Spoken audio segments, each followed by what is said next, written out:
Donc, bonjour à tous, nous allons voir la place des inhibiteurs de SGLT2 dans la prise en charge de l'insuffisance cardiaque à FEVG réduite. Donc, pour ce fait, nous allons voir essentiellement les évidences scientifiques, le mécanisme d'action de ces molécules dans cette indication, la sécurité de l'utilisation et les précautions lors de leur prescription. Donc, tout d'abord, je vous rappelle, c'est quoi ces molécules? C'est ce qu'on appelle les glyphlosines aussi. Ce sont des antidiabétiques oraux qui ont été indiqués maintenant, qui sont indiqués dans le diabète, dans le cadre de prévention cardiovasculaire. Et ces molécules, elles vont donc inhiber la réabsorption de sodium au niveau du tube contourné proximal, puisqu'elles vont inhiber un cotransporteur du glucose et du sodium, c'est ce qu'on appelle le SGLT2 au niveau surtout du segment SA, mais aussi au niveau du segment S3. Et comme vous voyez à gauche, normalement chez un patient sain, il n'y aura pas de glycosurie ou il y aura une glycosurie en trace. Par contre, si on va donner de ces molécules chez un malade qui est diabétique, vous voyez comment la glucosurie, elle passe à 60 grammes. Chez les patients diabétiques, il y a une surexpression de ces cotransporteurs au niveau du tube contourné proximal. C'est pourquoi il y a une tendance à l'hyperglycémie. Ces molécules, donc, il y a essentiellement en Tunisie la dapagliflozine et l'empagliflozine, et ce sont ces deux molécules surtout qui sont indiquées dans l'insuffisance cardiaque. Donc, vous voyez la différence entre les deux molécules de point de vue métabolique. La DAPA, elle est surtout éliminée dans les urines en 75%, alors que l'EMPA, c'est moitié-moitié.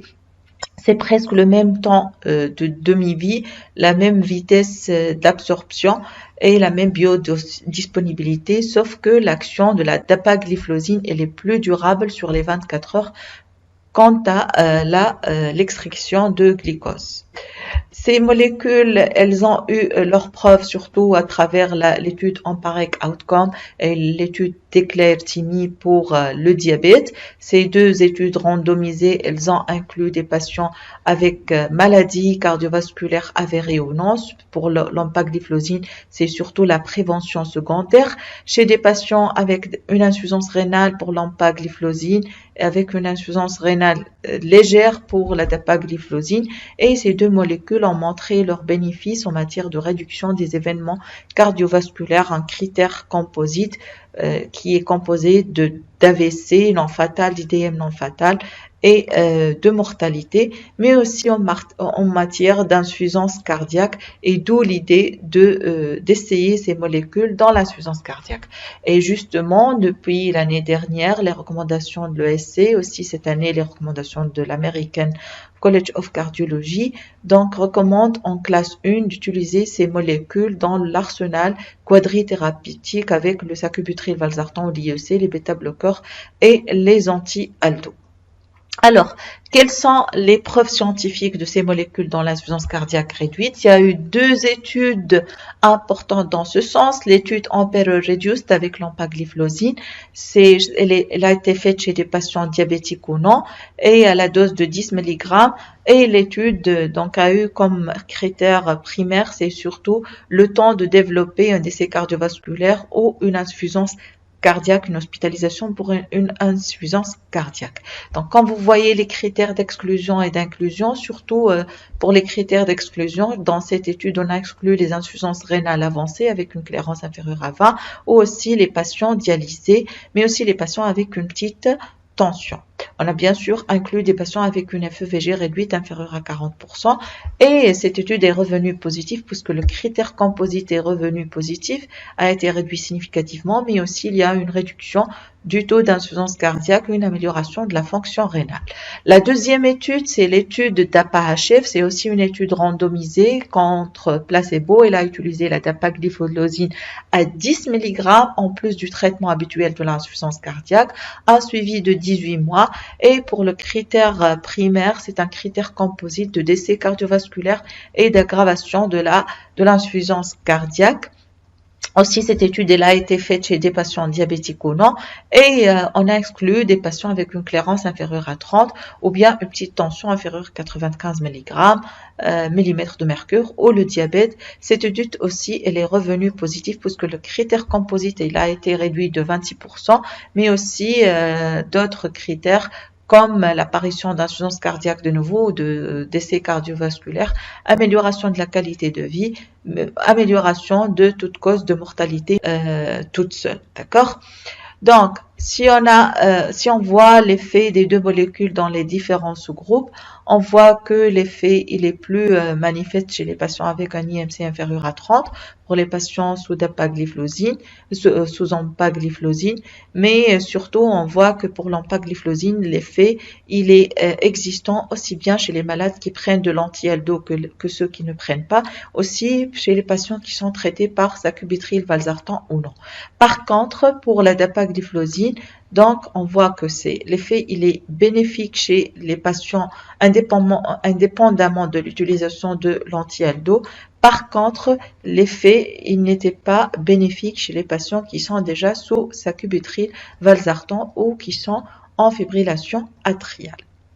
La méta-analyse de ces deux études a démontré le bénéfice net indépendamment du statut de diabète ou non. Donc, de ce fait, ces molécules sont devenues indiquées chez tout patient insuffisant cardiaque, quel qu'il soit, diabétique ou non diabétique, pour améliorer le critère composite de mortalité cardiovasculaire et d'hospitalisation pour insuffisance cardiaque. La méta-analyse a montré aussi que chez les patients recevant des ARNI ou non, le bénéfice il est net, sauf que comme vous voyez pour le DAPA-HF, le bénéfice n'était pas très net pour les patients qui étaient sous ARNI. Donc c'est une indication classe 1 niveau d'évidence A dans les nouvelles recommandations. Alors quels sont les mécanismes à part ce mécanisme glucose urique? On sait que maintenant il y a des effets directs sur le cœur, des effets donc bénéfiques cardiovasculaires grâce à l'augmentation de la natriurèse, une amélioration de la fonction rénale et d'autres voies bénéfiques.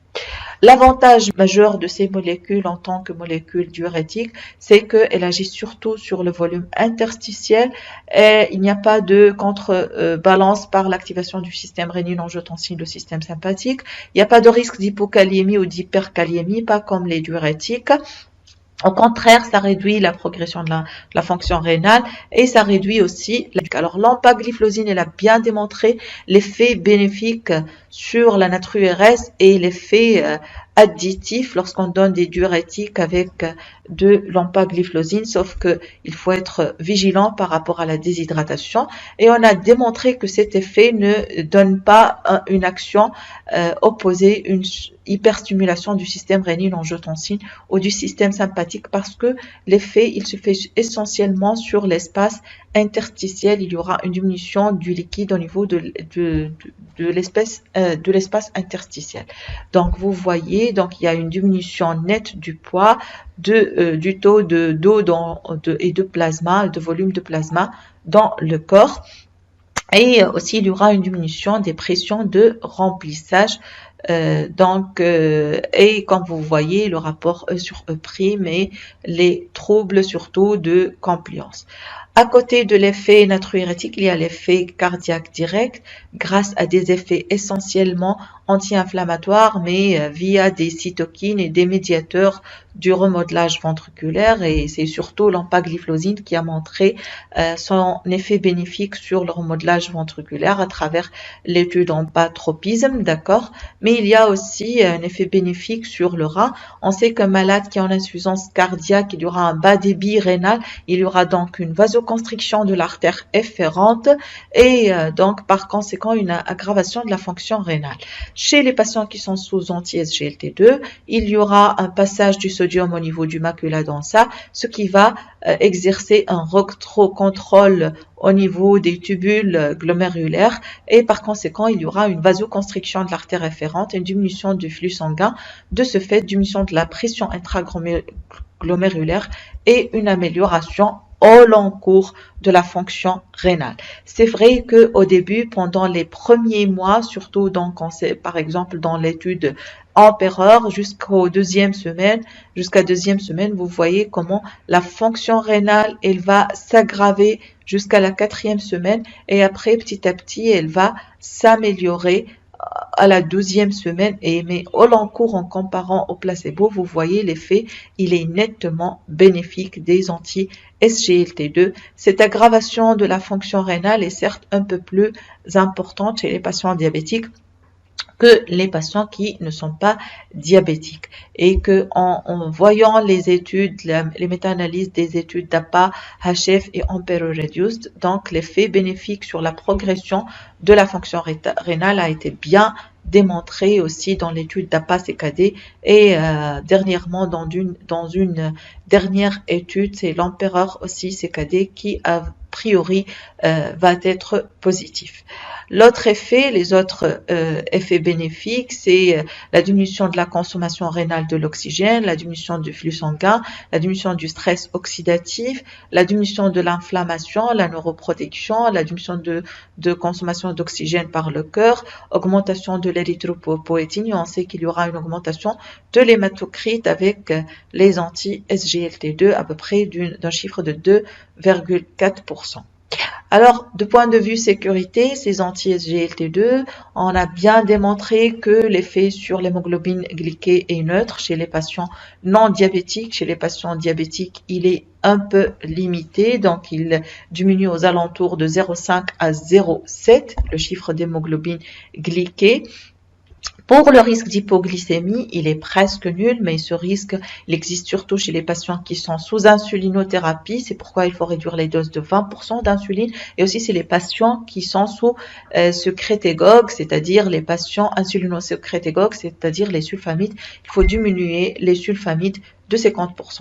Il y a aussi le risque d'acidocétose qui est euglycémique. Pourquoi euglycémique? Parce que le patient, il va faire sortir le glucose de son corps et il va développer les signes d'acétocétose comme les nausées, les vomissements, les diarrhées. Donc, il faut être vigilant, il faut penser à ce risque, surtout chez les patients qui sont à haut risque, les patients qui sont en insulinopénie. Exemple, les patients qui vont se faire opérer pour une chirurgie ou bien ceux qui ont une agression aiguë, une infection aiguë, par exemple la COVID-19, il faut vraiment arrêter ces anti-SGLT2 lors des affections aiguës.